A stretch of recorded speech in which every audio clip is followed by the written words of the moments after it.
Muy buenas tardes, mi nombre es José Ignacio Nevado y en esta oportunidad me encuentro realizando la actividad correspondiente a la materia de fisiología y conducta, donde vamos a hablar sobre los temas de la psicofisiología de los instintos. Definiendo la palabra instinto, el instinto se define como la conducta innata de los seres humanos y los animales y que los hace razonar de una manera u otra frente a los distintos estímulos de la sociedad. Se dividen en dos: el instinto sexual y los comportamientos sexuales. Instinto sexual: fuerza acumulada que debemos satisfacer. Sabemos que como humanos constantemente estamos buscando satisfacer alguna necesidad, pero en el ámbito sexual, el instinto sexual abarca lo que es la necesidad de ese deseo sexual que podemos tener hacia otra persona y deseamos satisfacer, valga la redundancia. Los comportamientos sexuales son todos los mecanismos y comportamientos del sistema reproductor humano que son los denominados por los comportamientos eróticos, iniciando con el coito. Sexualidad, sexo. La sexualidad es un conjunto de factores anatómicos, fisiológicos y psicológicos que caracterizan a cada uno de los sexos, definiendo hombre o mujer. El sexo: conjunto de características que ayudan a definir al ser humano como hombre o mujer con sus características físicas, fisiológicas, biológicas y orgánicas. La clasificación del sexo son dos: el sexo psicológico y el sexo fenotípico. Sexo psicológico o identidad sexual se define como el comportamiento de un individuo, sea hombre o mujer, dependiendo de su morfología. Y el sexo fenotípico, según la teoría de Freud, el sexo fenotípico es lo que nos define como hombre o mujer: la genitalidad, el vello facial, la fuerza en el caso de los hombres. En el caso de las mujeres podrían ser los senos.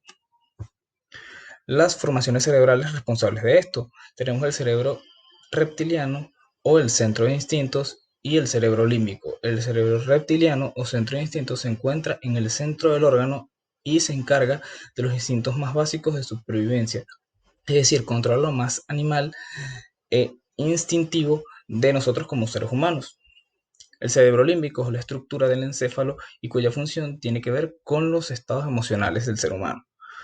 Ahora, los factores culturales como modificadores de esto. Se define o se habla sobre lo que serían las preferencias sexuales determinadas por las distintas actividades que realice y lo que en la sociedad esté comúnmente apropiado, definiendo sea masculino o femenino.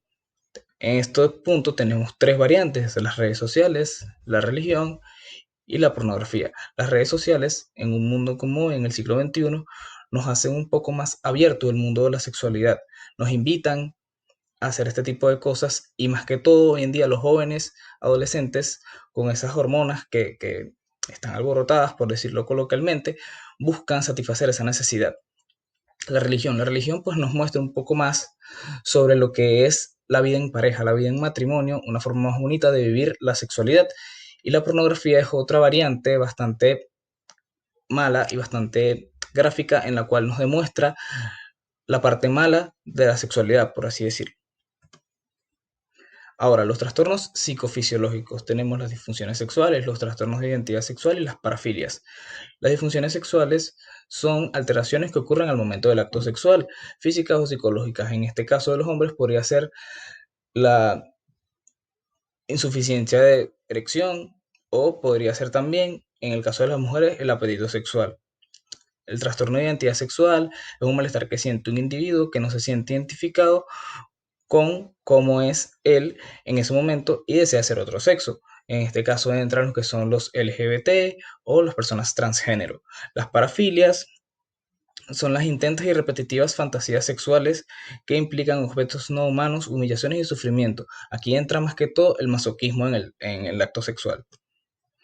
El sueño es la necesidad básica de la vida cotidiana que permite restablecer funciones básicas psicológicas para un pleno rendimiento. Y esto se divide en dos: el sexo psicológico, sueño psicológico y el sueño fisiológico.